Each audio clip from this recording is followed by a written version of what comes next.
नमस्कार दोस्तों, आप सबका स्वागत है मेरे और आपके यूट्यूब चैनल पर। अभी हम बात करेंगे जो अमित शाह ने आज एक चैनल पर अपने जो एक एंकर को इंटरव्यू दिया है, और जो इंटरव्यू में उन्होंने खास करके जो इंडिया अलायंस है, इंडिया गठबंधन को उन्होंने निशाने पर लिया है। तो उन्होंने इंडिया गठबंधन के लोगों को कहा है कि गठबंधन तब टिकते हैं जब सिद्धांत पर चलने वाली पार्टी हो। इंडी गठबंधन सत्ता लोभी परिवारवादी पार्टियों का एक गठबंधन है, जिनके नेता अपने बेटे बेटी भतीजे और दामाद को प्रधानमंत्री या मुख्यमंत्री या प्रधानमंत्री बनाने निकले हैं। किसी को भारत की चिंता नहीं है। इस तरह उन्होंने आज जो बात कही है अमित शाह जी ने। अमित शाह जी भूल गए हैं कि अपने बेटे को उन्होंने कहाँ बिठा रखा है। और जो हिमाचल के प्रेम कुमार धूमल हैं, उनके बेटे उधर जो उनके बेटे हैं वो मंत्री भी हैं, और पहले वो बीसीआईसी के सेक्रेटरी भी थे। बीजेपी को अपने अंदर जो पार्टी व जो परिवारवाद है वो दिखाई नहीं दे रहा। लेकिन आपको भी सुनाते हैं अमित शाह ने क्या कहा है। देखिए, इंडिया गठबंधन सही मायनों में कहीं था ही नहीं। ये मीडिया का क्रिएशन था, और मीडिया के क्रिएशन को मीडिया कितना लंबा चला पाए, मीडिया की कुशलता पर है। मैं पूरे देश की जनता को बताना चाहता हूं, कहीं पर गठबंधन नहीं हुआ था। इंडिया गठबंधन के 2 सदस्य केरल में आमने सामने चुनाव लड़ रहे हैं। इंडिया गठबंधन के 3 सदस्य बंगाल में आमने सामने चुनाव लड़ रहे हैं। कहाँ गठबंधन है? महाराष्ट्र में, तो वो तो इंडी गठबंधन बनने के पहले ही बना हुआ था। कहाँ गठबंधन है? उड़ीसा में है नहीं, हिमाचल में संभव नहीं, पंजाब में अभी अभी शायद हुआ है, बाकी कोई जगह पे गठबंधन कहीं बना ही नहीं है। और गठबंधन तब टिकते हैं जब इसका मुख्य ध्रुव होता है वो किसी सिद्धांतों के आधार पर चलने वाली पार्टी हो। इंडी गठबंधन और कुछ नहीं है, 7 सत्ता लोलुप परिवारवादी पार्टियों का एक गठबंधन है, जिनके नेता अपने बेटे बेटी भतीजे और दामाद को मुख्यमंत्री या प्रधानमंत्री बनाने निकले हैं। किसी को भारत की चिंता नहीं है। कितने शर्म की बात है कि अमित शाह जी इंडिया अलायंस को, जिसमें सबसे बड़ी पार्टी कांग्रेस है, और उनको क्रिटिसाइज कर रहे हैं। लेकिन वो तथ्यों के हिसाब से कर रहे हैं। लेकिन इनको कितना डर है कि अगर इंडिया अलायंस कामयाब हो गया पूरे भारत में, तो हमारी खटिया खड़ी हो जाएगी। तो मोदी सरकार या मोदी बीजेपी की सरकार कहीं नहीं टिक पाएगी। तो इसलिए ये इस तरह के उल्टा उल जलूल जो बयान दे रहे हैं, और इंडिया अलायंस को इंडी बोलते हैं। और आगे आपको बताते हैं, धारा 370 हटने के बाद जम्मू कश्मीर में बहुत बड़ा परिवर्तन आया है। पथराव बंद हो गया, आतंकवाद कम हुआ, स्कूल चल रहे हैं। 30 वर्ष के बाद थिएटर खुले, मुहर्रम का जुलूस निकला है, इन्वेस्टमेंट आ रहा है, रोजगार के नए अवसर खुले हैं, और इसके अलावा लोकतांत्रिक स्थापित हुआ है, और करीब 35,000 निर्वाचित सदस्य राजनीति कर रहे हैं। और ये भी आपको सुनाते, एक बार सुनना। बहुत बड़ा परिवर्तन आया भाई। पथराव बंद हो गया, टेररिज्म बंद हो गया। अब 5 साल से स्कूल चल रहे हैं, 30 साल के बाद सिनेमा थिएटर खुले हैं, 30 साल के बाद मुहर्रम का जुलूस निकल पाया है। ढेर सारी चीजें हुई है। कश्मीर में इन्वेस्टमेंट आ रहा है, रोजगारी जा रही है, और डेमोक्रेसी भी परकोलेट हुई है। 35,000 से ज्यादा चुने हुए प्रतिनिधि आज कश्मीर के अंदर राजनीति कर रहे हैं। 35,000 से ज्यादा। पहले सिर्फ 3 परिवार थे। 3 परिवार ही 370 के ढकोसले के नीचे कश्मीर के अंदर डेमोक्रेसी का मोहरा बनकर बैठे थे। आज 35,000 लोग जनप्रतिनिधि बनकर आए। कश्मीर के अंदर डेमोक्रेसी नीचे तक गई।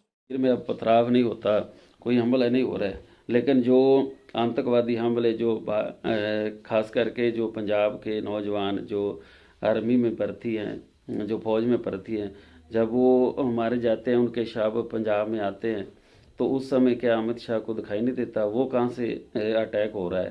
तो एक चैनल पर बैठ के करना बहुत आसान है, लेकिन जो ज़मीनी हकीकत है, जो कश्मीर का जो अभी आपने वहाँ पर चप्पे चप्पे पे फौज को लगा रखा है, और आपने कितना टाइम तक तो इंटरनेट बंद रखा, वहाँ पर किसी को आने जाने का जो सहूलत नहीं थी, और आपने एक तरह तो उसको खुला जेल बना दिया था कश्मीर को। तो अब आप उसकी जो 370 हटने के बाद की आप दवाइयाँ दे रहे हैं, आप बता रहे हैं कि इतना बड़ा काम हो गया, इतना कश्मीर आगे चला गया। ये तो सब अमित शाह जी कहने वाली बातें हैं, लेकिन वहाँ पर जो लोग रहते हैं, जो पंजाब में लोग आते हैं इधर कपड़ा बेचने के लिए सर्दियों में, तो वो अगर इतना ही कश्मीर में इन्वेस्टमेंट आ गया होता, कश्मीर इतना ही आगे चला गया होता, तो जो वो लोग पिछले काफ़ी सालों से पंजाब में या कहीं और हरियाणा में, राजस्थान में, दिल्ली और इस तरह जो आसपास कश्मीर के जो राज्य लगते हैं, वहाँ पर आकर वो अपना काम करते हैं, कपड़ा बेचने का या और कोई रोज़गार का काम करते हैं। तो अगर इतना कश्मीर में विकास हो गया होता, इतना इन्वेस्टमेंट आ गया होता, तो उन लोगों को क्या ज़रूरत है कि वो अपना घर पर छोड़कर इधर इतने 4-5 महीने, 6-6 महीने इधर अपना काम करते हैं अपनी रोजी रोटी के लिए, वो अपना पेट पालने के लिए। ये सब कहने की बातें हैं, झूठ ये सब बोलना बहुत झूठ है, आसान होता है एक टीवी के चैनल के ऊपर बैठकर जो। और एक और बात, जो वन नेशन वन इलेक्शन के लिए हमारी सरकार प्रतिबद्ध है। इतने बड़े देश में बार बार चुनाव होना देश के लिए, देश के विकास के लिए, देश के अर्थतंत्र के लिए अच्छा नहीं है, इसलिए इस देश में वन नेशन वन इलेक्शन होना चाहिए। तो ये भी अमित शाह की एक बार बात सुनते हैं आप, फिर हम अपने विचार देते हैं।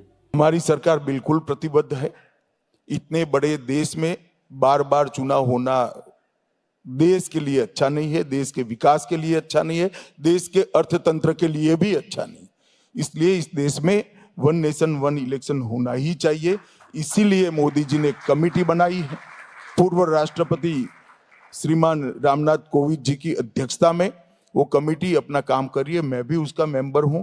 मैं ऐसा करता हूं कुछ ही समय में इस पर रिपोर्ट पेश कर दी जाएगी। जो कि one nation one election, Modi सरकार या बीजेपी यही चाहती है कि जितने भी राज्यों में चुनाव होते हैं वो लोकसभा के एक साथ ही चुनाव हो जाएं, और जो कि जितने भी एमएलए, जो एमपी या के दूसरी पार्टियों के जो नेताओं को खरीदा फरोखा गया है, और अब अपनी सरकार बनाने के चक्कर में कि पूरे भारत में एक समय इलेक्शन हो जाए और खर्च होता है, बोल रहे थे।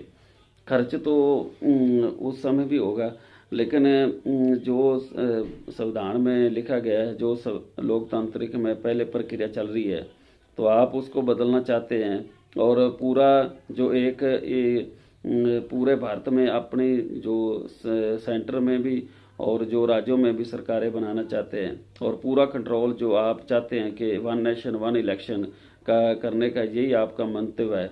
और कई राज्यों में जो क्षेत्रीय पार्टियां हैं उनकी वो सरकारें बनी हुई हैं, तो आपको वो भी चुभती हैं, क्योंकि आपका काम ही है ऑपरेशन लोटस करना और खरीद फरोख्त करके दूसरी पार्टियों को, नेताओं को तोड़ फोड़ करके अपनी पार्टी में मिलाकर और अपनी वहाँ पर सरकार बनाना।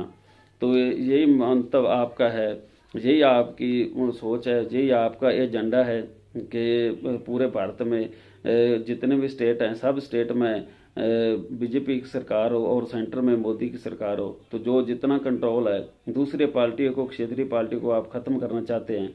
और एक और बात आपने की है, भाजपा ने कांग्रेस के कई नेताओं को भारत रत्न दिया है। ये कांग्रेस पार्टी नहीं है जो दादा पिता या माँ को ही भारत रत्न देगी। ये भाजपा है जिन्हें भी योगदान दिया है हम उनको सम्मान देते हैं। देखिए, आपने क्रम नहीं जाना है, ना क्रम का अभ्यास करने की तस्दी ली है। पहले भारत रत्न दिए गए, बाद में ये लोगों ने भाजपा के साथ आना मुनासिब किया है, समझा है। भारतीय जनता पार्टी ने कांग्रेस के कई नेताओं को भारत रत्न दिया। अब आप मुझे बताओ, नरसिम्हा राव जी को भारत रत्न देकर क्या हासिल है हमें? तरुण गोगोई जी को भारत रत्न देकर क्या हासिल है? ये कांग्रेस पार्टी नहीं है जो दादा पिता मां इनको ही भारत रत्न देगी। ये भारतीय जनता पार्टी है जिन्होंने योगदान किया है, irrespective of ideology and political party, हम उनको सम्मानित करेंगे और करना चाहिए। सरदार पटेल जैसे महान व्यक्तित्व को कितने साल लग गए भारत रत्न देने में। चंद्रशेखर जी ना आते तो शायद भारत रत्न न मिलता।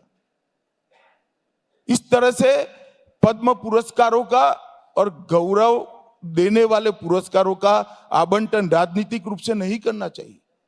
भारतीय जनता पार्टी और एनडीए और मोदी जी ने भारत रत्न पर या पद्म पुरस्कारों पर जिनका अधिकार था उन तक पहुंचाने का काम किया।